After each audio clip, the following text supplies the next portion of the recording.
When you read the Bible from the book of Genesis to Revelation, the only people Satan attacked directly were Adam, but through his wife Job and Jesus, our master.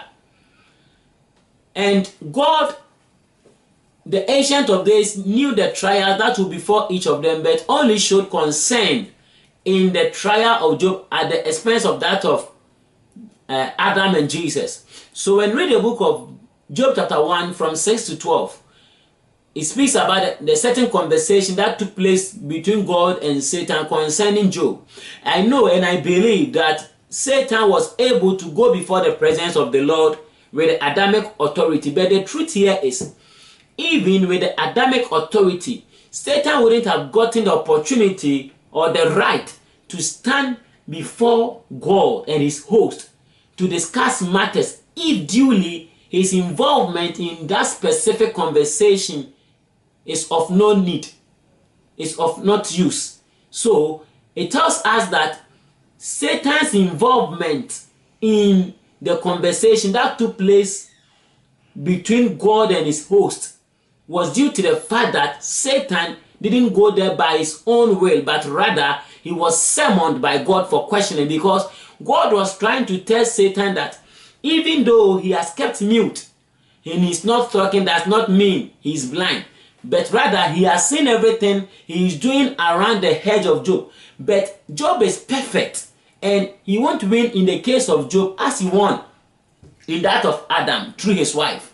So there is a great mystery behind Job being able to endure his trial into victory and Adam falling in his trial. The fall of Adam was a lesson to the human race for not to rely on the flesh only if we want to walk with God and fulfill purpose on earth. Because the first day God created the woman, God realized the weakness of man. So when we read the book of Genesis chapter 2 from 21 to 24, when man woke from his sleep after God had made him a wife, man named the wife by what he saw without the Lord's input. And when we read the book of Genesis chapter 3 verses number 6, the woman ate the fruit by what she heard. So God knew that the weakness of man was the flesh. So the fall of man was intentional in order to let man know his weakness. So when you read the book of Proverbs chapter 24 verses number 10, the Bible says, when you fall in the day of your adversity, then it means your strength is small. So man, God used the fall of man to point out the weakness of man to him.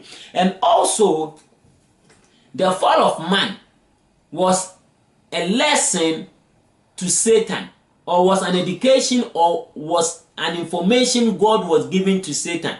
So the day man fell, man lost his glory. So God was trying to tell Satan that the day that you fell, you lost your glory, and for that matter, you become useless, as man became useless when he lost his glory.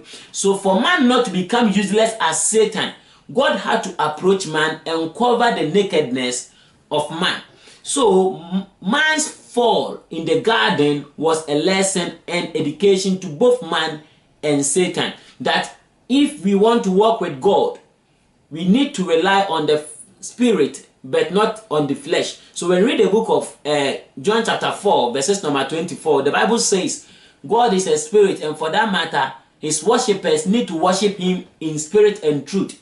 So man walking in the Garden of Eden was perceiving God through their carnal minds, or through their carnality. So God was using their fall to educate them in order to perfect them for the coming of the Lord. And when we talk about Job being able to endure his trial, Job was the keeper of the word.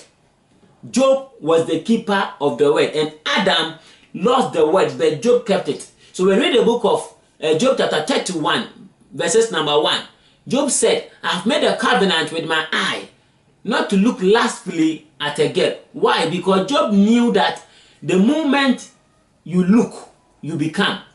So when Adam saw the woman, he named her. What Adam saw, he named. So what you look, you become. So for me not to defile myself, I've made a covenant with my eye, because I am a keeper of the word of the Lord. And Job being able to endure his trial into victory was a reflection to the victory of Christ.